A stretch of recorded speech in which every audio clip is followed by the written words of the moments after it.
আচার্য প্রফুল্লচন্দ্র রায় mercurous nitrite নামে একটি অজৈব পদার্থ আবিষ্কার করে বিজ্ঞানী হিসাবে সারা বিশ্বজুড়ে খ্যাতি অর্জন করেছিলেন। তাঁর সাফল্য শুধু এইটুকু নয়, তিনি বহু প্রাচীন সংস্কৃত গ্রন্থ ও পুঁথি ঘেঁটে হিস্ট্রি অফ হিন্দু কেমিস্ট্রি নামে একটি মূল্যবান গ্রন্থ রচনা করেছিলেন। এছাড়া তাঁর অন্তরে ছিল প্রচণ্ড দেশপ্রেম। দেশকে জ্ঞানে বিজ্ঞানে সমৃদ্ধশালী করে তোলার কাজে তাঁর ছিল জীবনপণ ব্রত। তিনি সবসময় বাঙালি যুবকদেরকে ব্যবসা বাণিজ্যে ও শিল্পে শিক্ষালাভ করার জন্য আহ্বান জানাতেন। তিনি তরুণদেরকে বলতেন, তোমরা প্রতিজ্ঞা করো জাতিকে বড় করে তুলবে, তোমাদের সাধনা দিয়ে জাতিকে সমৃদ্ধ করবে। এই মহান বিজ্ঞানী আচার্য প্রফুল্লচন্দ্র রায় 1861 খ্রিস্টাব্দের 2রা আগস্ট খুলনা জেলার পাইগাছার বারুলি গ্রামে এক সম্ভ্রান্ত জমিদার পরিবারে জন্মগ্রহণ করেন। পিতার নাম হরিশচন্দ্র রায়। তিনি বাড়িতে একটি মস্ত বড় লাইব্রেরি গড়ে তুলেছিলেন। মায়ের নাম শ্রীমতী ভুবনমোহিনী রায়। প্রফুল্লচন্দ্র ছিলেন 7 ভাইবোনের মধ্যে তৃতীয়। তাঁর পিতা একটি ইংরেজি স্কুলও প্রতিষ্ঠা করেন।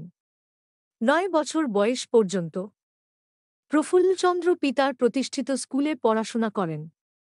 তারপর তিনি 1870 খ্রিস্টাব্দে সপরিবারে কলকাতায় চলে যান। কলকাতায় তিনি বিখ্যাত হেয়ার স্কুলে ভর্তি হন।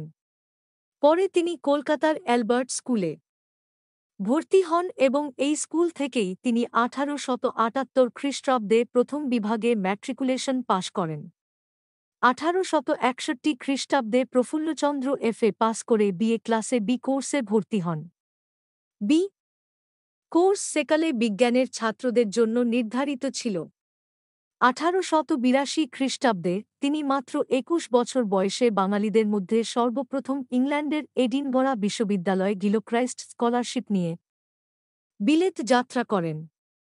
তিনি এডিনবরা বিশ্ববিদ্যালয় থেকে 1884 খ্রিস্টাব্দে কৃতিত্বের সাথে বিএসসি পাস করেন এবং 1887 খ্রিস্টাব্দে একই বিশ্ববিদ্যালয় থেকে অজৈব রসায়নে ডি.এসসি ডিগ্রি লাভ করেন।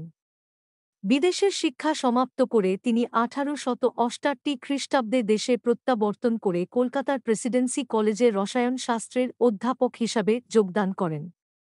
বিজ্ঞানী জগদীশচন্দ্র বসু এই সময় প্রেসিডেন্সি কলেজে অধ্যাপনা করতেন। অধ্যাপনার পাশাপাশি প্রফুল্লচন্দ্র রায় গবেষণার কাজও চালিয়ে যেতে থাকেন। 1885 খ্রিস্টাব্দে তিনি পারদ ও নাইট্রিক অ্যাসিড নিয়ে গবেষণা করতে করতে মার্কিউরাস নাইট্রাইট আবিষ্কার করেন। এতে বিশ্বে তাঁর নাম ছড়িয়ে পড়ে। তিনি তাঁর সাধনা ও প্রচেষ্টা দ্বারা বাঙালি জাতির কোনো উন্নতিবিধান করা যায় কি না ভাবতে থাকেন। একদিন তিনি ভেবে ভেবে বুঝতে পারলেন, যদি দেশীয় ভেষজদ্রব্য ব্যবহার করে কোনো শিল্পকারখানা গড়ে তোলা যায় তাতে দেশ ওষুধ ও রাসায়নিক দ্রব্যসামগ্রীতে স্বয়ংসম্পূর্ণ হয়ে উঠবে। এছাড়া বহু লোকের কর্মসংস্থানও হবে সেখানে। এই উদ্দেশ্যকে সামনে রেখে তিনি মাত্র 800 টাকা মূলধন নিয়ে একটা ওষুধ তৈরির কারখানা শুরু করলেন। নাম দিলেন বেঙ্গল কেমিক্যাল ফার্মাসিউটিক্যাল ওয়ার্কস। এটাই পরবর্তীকালে বিশাল শিল্প কারখানায় রূপান্তরিত হয়। প্রফুল্লচন্দ্র রায় নিজের ব্যক্তিজীবনের প্রতি ছিলেন একান্তই উদাসীন। তিনি বিজ্ঞান গবেষণা ও কারখানা নিয়ে সর্বক্ষণ ব্যস্ত থাকার কারণে সংসার গড়ার কথাও মনে করতে পারেননি। তিনি থেকে যান চিরকুমার, বাঙালির গৌরব, মহান কর্মীপুরুষ।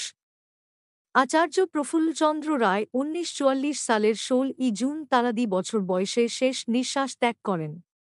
বাঙালি জাতি যুগ যুগ ধরে এই কর্মবীরকে কৃতজ্ঞতার সাথে স্মরণ করবে, অনুসরণ করবে তাঁর আদর্শকে।